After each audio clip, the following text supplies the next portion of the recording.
Hey guys, Aaron here with Functional Aesthetics Eau Claire. In today's video, I want to show a little bit of an advanced technique that I found helpful to building a little bit more size, strength in the arms. Arms are typically something that I struggle with a lot. Could be a lot due to the fact that I tend to enjoy running, things like that as well, which are not generally good for overall mass building. However, I found this to be a good technique. It's a little bit more advanced. So I would want to highlight that in the beginning, you want to be focusing on proper form, focusing on the feel and the muscle, the contraction, build up the volume of the exercises, and get that mind-muscle connection going, build up the strength of your tendons and your joints, and then if you need something a little bit later on to kind of push you a little bit farther, doing a technique such as this, which I'm going to show you, will help a lot. Okay, so in this video, what I'm going to be doing is going to be combining what I call cheat curls. So you take a weight that you can't necessarily curl with strict form, and you take it all the way from the ground, almost like you're going to do a power clean, but with a reverse grip. Come up, and as much as possible, try to be lifting it with your arms, but let your legs and your back give it a little bit extra to get it up there. You're going to bring it up, and then combine that, alternating with cleans. If you feel like your arms are getting tired out, do a clean. Sometimes that'll allow you to get a little bit, one more rep in there with that. And then you can follow it up with, today I'm going to be doing maybe a little bit of punching on the heavy bag, or you can do jumping jacks, burpees, whatever, for a little bit active recovery. Research shows that by doing active recovery, and not completely resting in between sets, it'll actually help improve your recovery from both strength, power, and endurance type activities.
Okay, so got everything warmed up there, doing those power moves. I'm going to finish it off with a more static or isolation kind of strength movement. It's not completely isolation movement, rather more compound, but you're not using your whole body when you're doing it. I'm going to be doing some one-arm lat pull-downs here.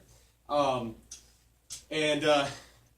one arm out to the side, just kind of for balance, also helps work your core. Train your body in a more functional manner so that you won't be able to generate as much force as if you were locked in doing lat pull downs or doing chin-ups, but that's not my intent right now. My intent right now is more of that functionality component.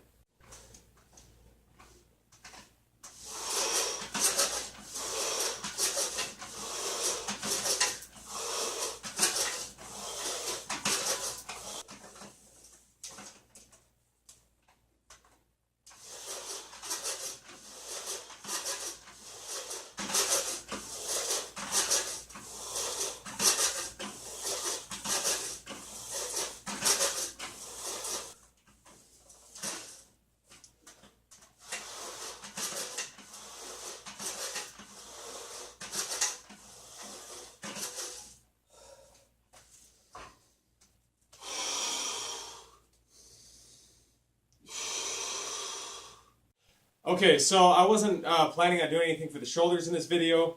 However, doing a little bit of this warming up and stuff, I was actually supposed to do my shoulder day tomorrow, but I'm feeling pretty good, so I think I'm going to add a quick couple sets in here for shoulders. One of the reasons also is that I like to couple my biceps or my arm work. If I'm working my biceps at all, I like to do a little bit of triceps work. So if I'm doing overhead shoulder presses, it's working a lot of the shoulders, but it's also working my triceps a little bit, and then I might finish that off with maybe some cable reverse tricep extensions or something like that to kind of finish it off. Okay, so another thing that I like to do, especially after I've been doing another workout, so if I'm doing a strictly powerlifting workout or something like that, where I'm just focusing on strength, then I have a little bit more time to warm up. This whole thing, I've been kind of warming up my body. My body's already a little bit fatigued, so when my glycogen levels are lower in my muscles, a lot of times I like to just start out, do a heavy movement, because I know I don't have a lot of energy left in there for doing high reps, and that's when I like to do some of my heavy sets. Let me know in the comments below if you've had any similar experiences to that or not, and what's your, if you think it's effective, if not, if you agree, disagree, whatever.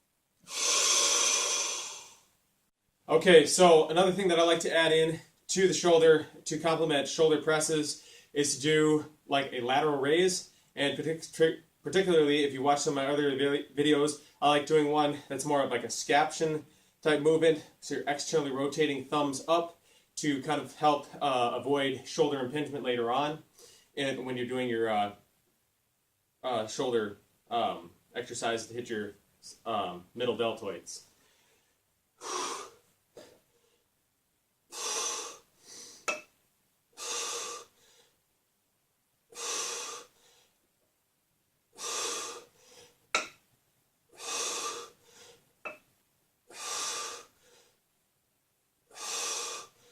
So another thing to keep in mind is that to kind of not be afraid to think outside of the box. So you should definitely have a plan when you go into the gym and have a structure of this is what I'm going to do and this is why I'm going to do it. However, if you are feeling good with a particular lift or something like that, after you get done doing whatever program you were going to do that lift. Or even you might want to delay doing the current workout you're going to do and do another one if you feel like those muscles are feeling really good that day and you can do some really good work. Ultimately, it's about progressing yourself forward, and how you do that is by progressively overloading those muscles. So if a particular body part is feeling really good one day, you might change up your workout and do something a little bit different.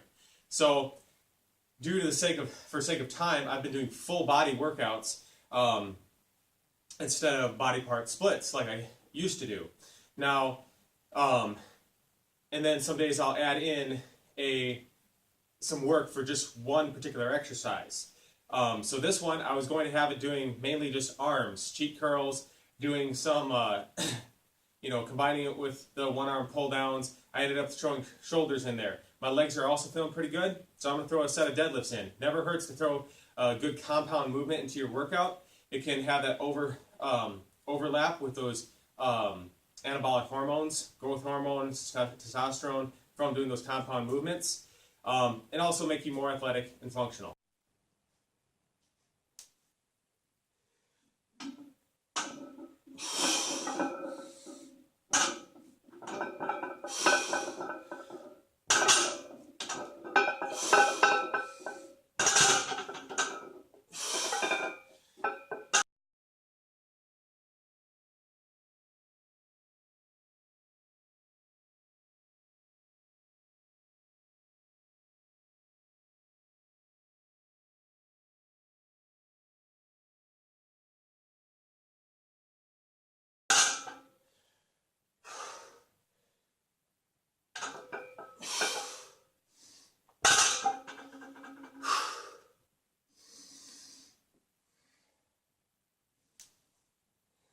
Okay, so another thing I learned from my time doing manual labor jobs and things like that is that, you know, a lot of times you come to the gym and if you've been sitting all day, like a lot of times I do now that I have a different job,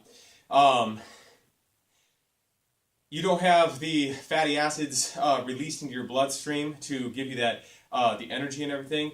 Your nervous system isn't adapted for producing more movement, and so sometimes when you're in the course of a workout, alternating between like a lower body, upper body movement, or just doing a little bit of cardio type movements in between as you're warming up will help you get a more sets, reps, and lift more weight in the course of your workout. So after doing those deadlifts, my shoulder's actually feeling like, hey, I want to go and do another set of shoulder presses, so that's what I'm going to do. Okay, so as I said before, as you get towards the end of your workout, glycogen levels are a little bit lower. Now's the time to, if provided you have good enough endurance and things like that, lift a little bit heavier. So that's what I'm going to do. I added about 10 more pounds on here, got about 130. Try for at least 3 reps with this.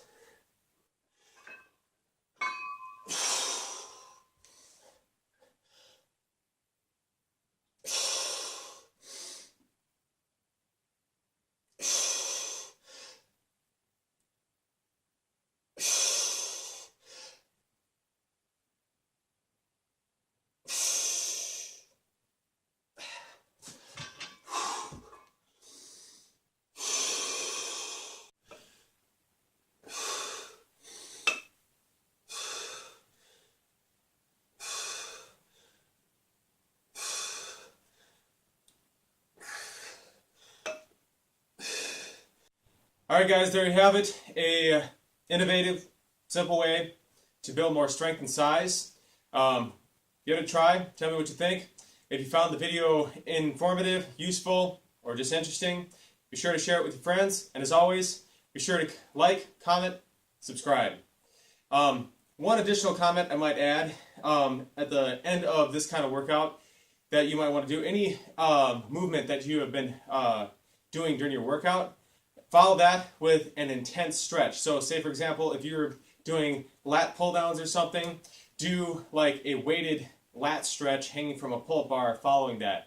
If you've been doing, pressing movements, do some shoulder stretches. If you've been doing bench pressing, follow that up with like stretching yourself out, laying on your back on a bench with some dumbbells or something like that to kind of pull it out. Do dumbbell flies. Whatever the case might be, it's going to help bring more blood into the area, increase the mobility of your joint, stretch the fascia around the muscles to help increase that muscular size. Thank you guys for watching. We'll see you next time.